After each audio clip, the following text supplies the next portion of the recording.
From the Library of Congress in Washington, D.C.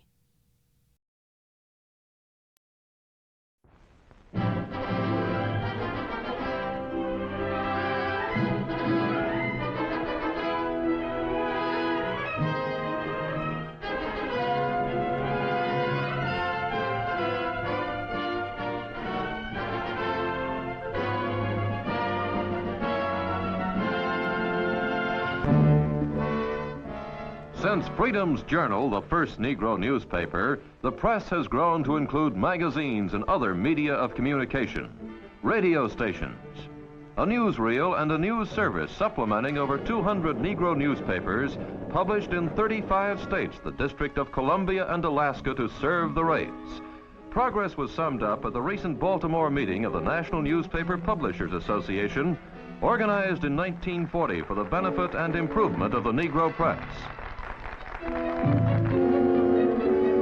One highlight of the Publishers' Convention was a tour of the Afro-Americans printing plant, a busman's holiday for these newspaper men, and an interesting view of a leading newspaper's operation.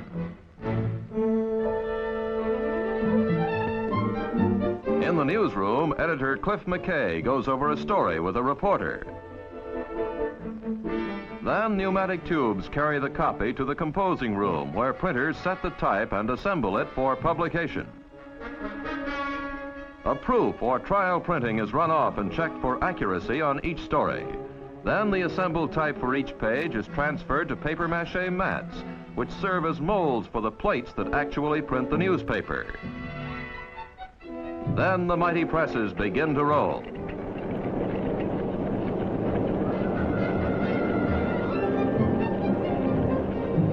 With a circulation of nearly 200,000 weekly, the Afro-Americans presses consume nearly 3,000 tons of newsprint each year. Printing is a speed operation. Coming off the presses, the papers are quickly bundled, wrapped, and rushed to waiting trucks for distribution across the nation.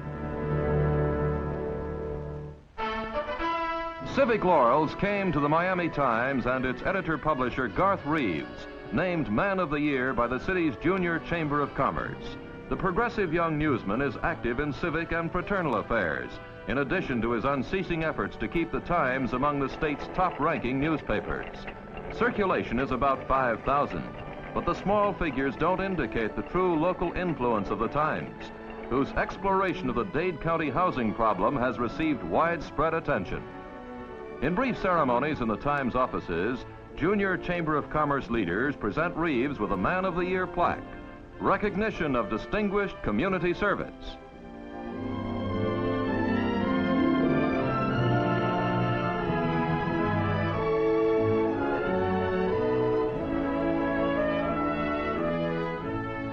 Outgoing J.C. President Roscoe Webb makes the presentation and is the first to extend congratulations to Garth Reeves, outstanding journalist and citizen. The Kansas City Call, founded in 1919, is one of the youngest of the leading papers, but it is second to none in carrying forward the tradition of sound reporting and editorial leadership in community service. The Call is an influential journal in the Midwest.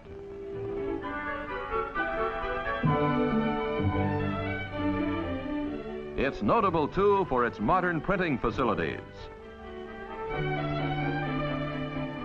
News stories are set into print on recent model linotypes. Meanwhile, photographs are chemically engraved onto zinc plates. Then both news stories and photos are transferred to curved stereotype plates and fitted to the presses that serve some 40,000 readers. Both in circulation and as a force for progress in the community, the Chicago Defender ranks as one of the leaders of the Negro press. Its huge plant also prints 5 others in the widespread Defender newspaper group, which means constant activity in the composing room.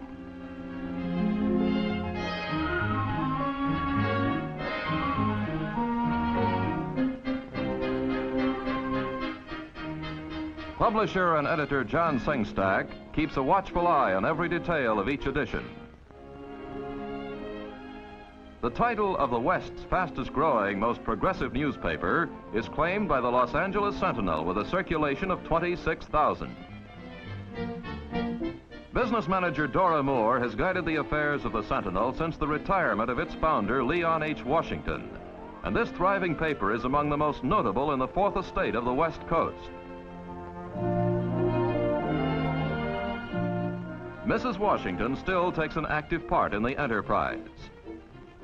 Serving readers scattered throughout the far-flung Los Angeles area, the Sentinel's delivery trucks run up more mileage than most as they make their weekly rounds. Top rank in circulation is held by the Pittsburgh Courier. Publisher Mrs. Robert Vann and editors William Nunn and P.L. Prattis oversee 17 weekly editions. The Amsterdam News and the Age Defender serve New York. The only Negro daily is the Atlanta World. Providing these newspapers with reporting no single independent enterprise could afford is the Associated Negro Press, international in scope, its headquarters in Chicago, the nerve center for a network of correspondents in every American and foreign news center.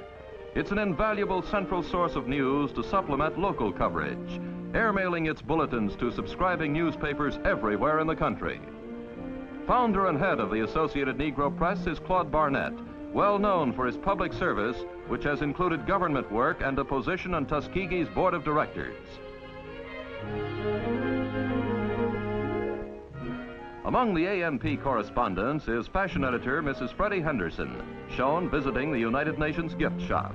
She's also president of the National Association of Fashion Designers.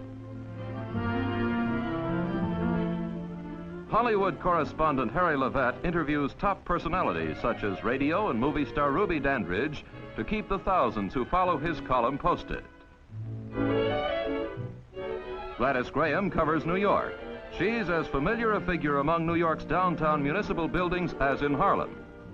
In the United Nations, Samuel Perry follows the workings of international diplomacy, in close contact with figures of global importance. In Washington, D.C., Mrs. Alice Dunnigan is among the bare handful of women who are accredited White House correspondents. One of several African correspondents is Bankole Timothy of Gold Coast, shown here with Premier Kwame Nkrumah. London Representative Sam Morris divides his time between Parliament and the British Colonial Office. At the United Nations, we find a representative of the comparatively small number of Negro newsmen working for the national press. The arena of the world's top-level diplomacy is the beat of Arch Parsons, bureau manager for the New York Herald Tribune, one of the country's leading newspapers. A graduate of the University of Michigan, Parsons put in 1 year with the New York Age before joining the Herald Tribune staff in 1949. After 2 years on general assignments, he was sent to the United Nations. Today, his stories rate front-page bylines in a newspaper noted nationally for the excellence of its reporting.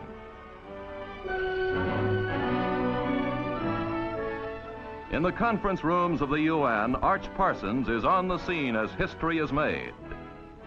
Just at the beginning of his career in journalism, he is already close to the top.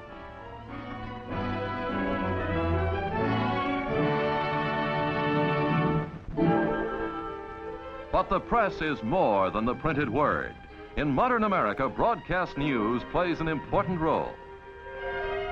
More and more stations are devoting time to the affairs of the race in the North and South alike. Recently named news director of an independent New York radio station is G. James Fleming. Formerly editor of the New York Amsterdam News, he now presides over the hourly community news broadcasts from the station studios in Harlem's Hotel Teresa. Gathering the news and reducing it to the proportions of a 5-minute broadcast puts the highest demands on the radio editor's ability.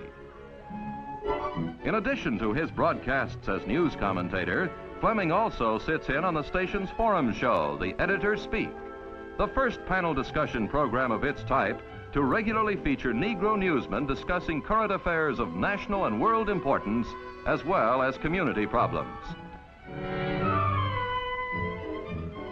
At Richmond station WLEE, the voice of commentator George Clark has a regular audience. On the air for 7 years, he was the first of the race to enter the radio news field. And George Clark still ranks high as an ace newscaster. Reporting the achievements and accomplishments of the group on film are the many cameramen of American Newsreel, the only newsreel in its field. A constantly busy telephone and teletype network links the far-flung operations. Thousands of feet of film are screened by expert editors each week. American Newsreel has served its audience of millions since 1941. In the magazine field, Our World ranks at the top. The pictorial news magazine is consistently outstanding for its cover illustrations, and these scenes from a typical session in Our World studios give a good idea why. The news magazine is the newest field of major expansion in the press. The growth of Johnson Publications of Chicago in 11 years of operation has been most impressive. Its products, Ebony, Jet, and Hue, are newsstand favorites. Luxurious editorial offices are eloquent testimony to the success of this publishing venture. But the surroundings don't interfere with business. Typical is the art department, one of the busiest sections, where the pages of the magazines are laid out before publication.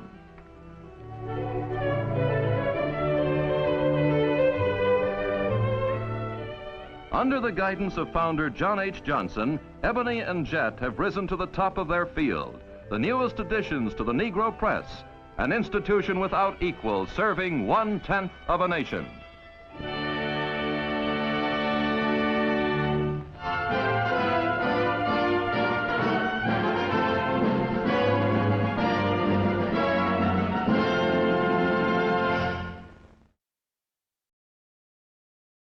This has been a presentation of the Library of Congress. Visit us at loc.gov.